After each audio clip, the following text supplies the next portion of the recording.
Hello, everybody. The Chamber Roadshow has brought me here to Newport Richey with Dr. Wank at the Florida Cancer Specialist and Research Institute.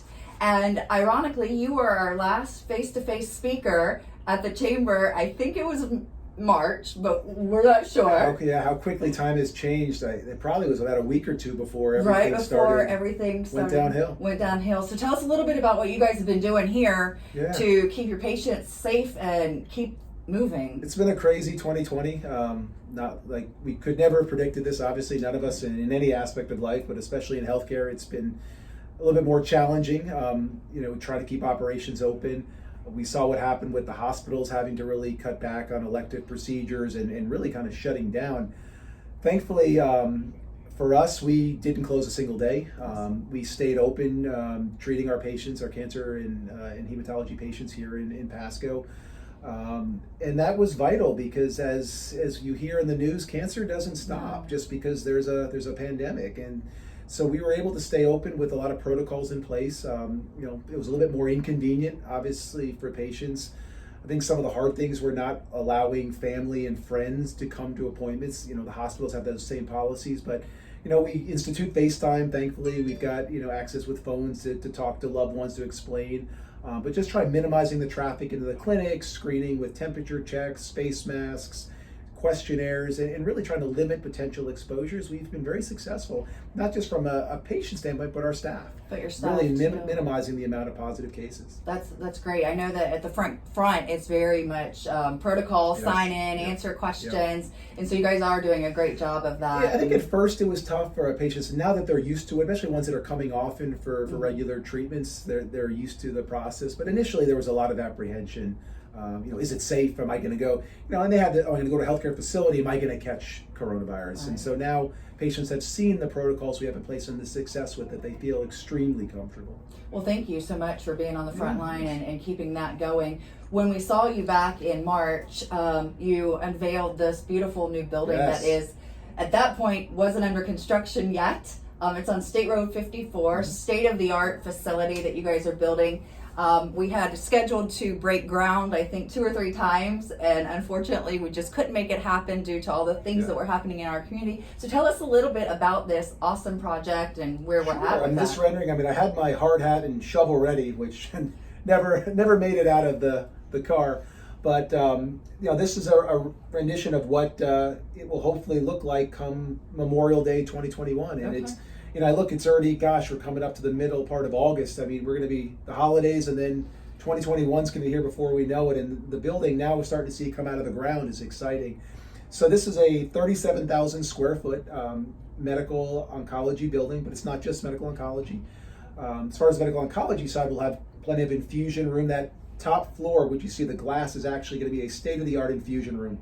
Kind of a spa-like feel, as we talk, no one wants ever to have to get treatment, but if you do, you want to make it as comfortable as possible. Florida glass windows, it's a nice look that you're kind of looking out, and instead of just seeing bare walls and things. The ground floor will have our main office room, visit rooms and offices. Also on the top, we'll have PET CT. So in-house imaging for basically cancer staging. We'll also have radiation oncology, which is one nice aspect of the radiation oncology standpoint is we'll have 2 vaults, which is very unique. Vaults are where radiation therapy is delivered, and you have to have a vault to protect from the radiation exposure. But the problem with when you only have one, you limit the number of patients that can be treated. Here in a growing community that unfortunately, with a growing community, there's also increased cancer incidence. And so it enables us to treat patients instead of having them to stay late at night or really start early in the morning. We can treat more patients at more convenient hours for them. We also have a laboratory, we'll have clinical research. So really everything that you used to have to travel to an academic center, you get right here in Pasco County. State of the art, probably one of the best cancer centers really in the state of Florida. That's very exciting, and it's a huge investment in our community, and we thank you for that as well. That brings more jobs to our area, and just the quality of healthcare is so important when people are looking to relocate, the quality of care. So throughout COVID, you've still been running a business here. What is something that you've learned or something you would share with your fellow business owners around the area throughout this process? So, you look at an illness like this that nobody was prepared for. As a business, you're only successful if you can continue to run your business. And we've unfortunately seen a lot of the problems that have happened in the business community in different aspects of business and not keeping their doors open for a variety of reasons. But in healthcare, they say essential workers. We're one of the essential workers. We have to stay open for our patients. Cancer, again, doesn't stop because there's a global pandemic. Cancer is going to continue to be a problem. So in order to keep the doors open, we had to find a way not just to keep our patients safe, but how do we keep our staff safe? Because if we don't have any staff, it doesn't matter how many patients we want to try and help, we can't help them. And so by meeting regularly with the team, and teamwork is kind of a term I think that's underused, is that it is vital in business. And we would meet every Friday to talk with concerns from all aspects of the team, from people up front to the schedulers, to the nurses, to the other physicians, the technologists, to get any concerns voiced and to address them right then. And how can we keep everybody safe? How can we keep everybody coming to work feeling comfortable that they're not only safe at work, but we can continue to operate? And that's really done wonders. And we've really minimized the amount of staff that called out or for other concerns, and we were able to stay open for our patients. So that communication was vital. And so that's something you can carry on into the next season of doing business. And that's how kind of I've adapted my approach to running a business, is that these meetings are very helpful, because a lot of the times we don't hear some of the problems. And so and I tell people this all the time, you can only fix something if you know about it.